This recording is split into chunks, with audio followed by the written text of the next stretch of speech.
మాధవి మా ప్రాణప్రదమైన శ్రీవారు ఒక్కసారి చూపించో కదితే పోయమ్మ. నీ ప్రాణప్రదమైన శ్రీవారు ఏ అందము వాడో ఏ చందము వాడో నా కసిక పర్యంతం శిఖనక పర్యంతం వర్ణించరావు కదటే సత్యభామ. పోయమ్మ మాధవి మా ప్రాణప్రదమైన శ్రీవారు శంఖము ధరించినటువంటి వారు కాదుటే పోయమ్మ. ఓహో, శంఖము ధరించినటువంటి వారా? శంఖము ధరించినటువంటి వారు నాకు తెలియకేమ్మా.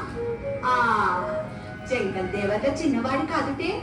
అబ్బా, వారు కాదే పోయమ్మ. మరి ఇంకా ఎవరే పోయమ్మ? నా స్వామి వారు చక్రము ధరించినటువంటి వారు కాదుటే పోయమ్మ. చక్రము ధరించినటువంటి వాడు ఆ శాలివాహనుడి చిన్నవాడు కాదటమ్మా. అబ్బా, వారు కాదే పోయమ్మ.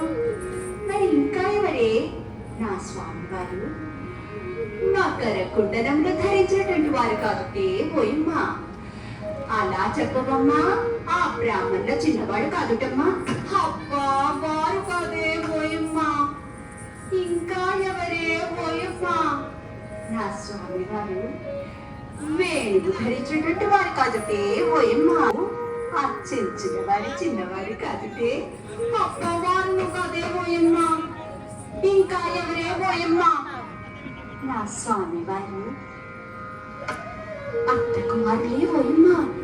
అత్తకి మారుడా అంటే మామ కుమారుడే పోయమ్మ. అత్త మామ ఒకరు కారుటమ్మా.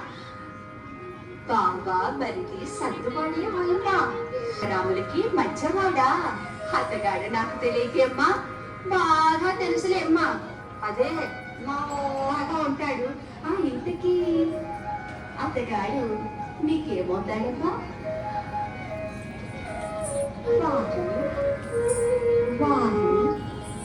బాబా, అబ్బా పోవే. అబ్బా, పోతాలేమ్మా. అని వారి పేరన్నా చెప్పమ్మా.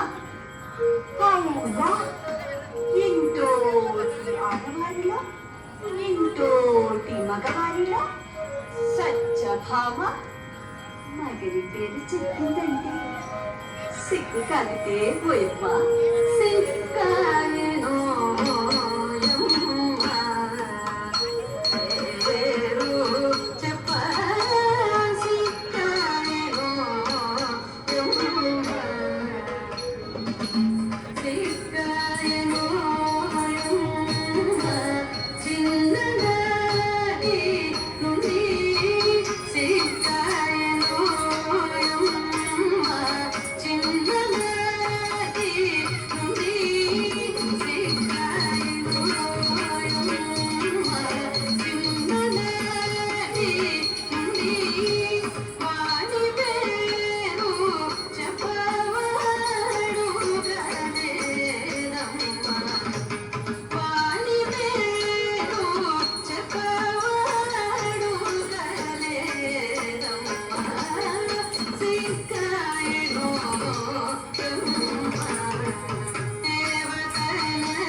మదన మోహనాకాండే గిరిధరుడే రమ్మనడాయని నీ కూడా పోయి